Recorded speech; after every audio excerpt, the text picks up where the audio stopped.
Hey, it's Jerry. Welcome back to Schmuckle Farm. We're going to take a quick look at the goat stalls I built. I have this divided off. We do have a new mini that we picked up the other day. So I have her on part of that, or in part of that, and the other minis in here so they can get used to each other through the gate. The goat stalls. Intending to use these for kidding stalls, but right now I have Pete over here and the black goat over here. She's almost ready to go back out with the herd. So if she does go back out, I'll move Pete over and that'll free this one up as a kidding stall. But about $200 in this. The wire panel is the hog panel that you can buy at Tractor Supply. It's 34 inches tall. Cost about 30 bucks. 2x4s, 2x6s for the center divider. Needed one on the outside over here. And the hinges and the latches actually are about $5 per piece. So that may be per item the priciest thing that I have in here. But all total, including extra materials, which I'm going to use on the other side, maybe 200 bucks in it. And that's with the dishes that I mounted on the wall. So I could offer some minerals and feed, but get it up off the floor so that whenever goats are having kids, get the food up. Sometimes adult goats don't really want the kids messing with their food when you feed them. This is the washroom for the horses. It had overhead water. Techs hated it. They don't like to stand in here. It's got a good concrete floor, which I'm going to pressure wash. And then I'll put more rubber mats in here to pad the floor before I put sawdust on it. But basically going to do the same thing. I already have the hog panel, already have some of the boards.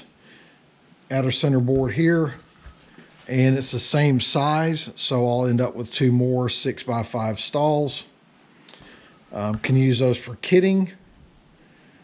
If possible, if these 2 goats are still using stalls, I may move them out here since it's going to be colder, and that way I can cover this backside with a tarp or with some plywood to seal off some of the wind and use those 2 for kidding stalls. I also have 1 extra horse stall available, but I would prefer not to divide that one off. I don't want to make any more cuts into what I already have for horses. So having this for the mini works out pretty good.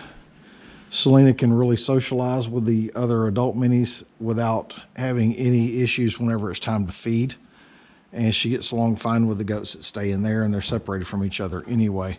This works out nicely, and like I said, it takes maybe 3 to 5 hours to do. It's not hard to put together at all as long as you have all the material. The females, the does, these 3 for sure are bred. They were all in heat around the same time. That was definitely bred. She was in heat. This is the one I'm talking about that's ahead of everybody else.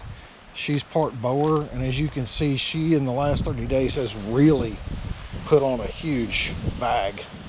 And the ligaments on either side of her tail are starting to soften up. I'm thinking she's going to be due in the next 30 days. So that kind of puts a little pressure on me to get the rest of this done. This is the mini, Selena. She's new and she's very friendly. Very good-natured little horse.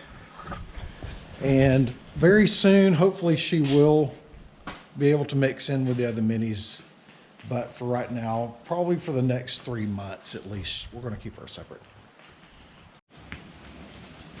Pepper really gets zero respect, even though she was here for the goat when she was sick. Now she goes after her anytime she can.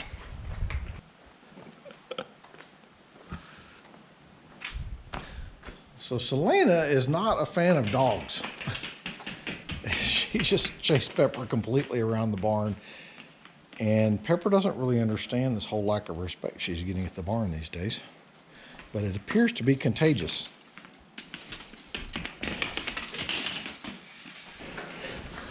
All right, well, I'm going to wrap it up here. I'm going to run down to the other barn, unload a trailer load of hay. I have to drop that off and pick up another load of it on Saturday. So from Selena and Pepper, the underappreciated, I'm going to call it a day. Thanks for watching.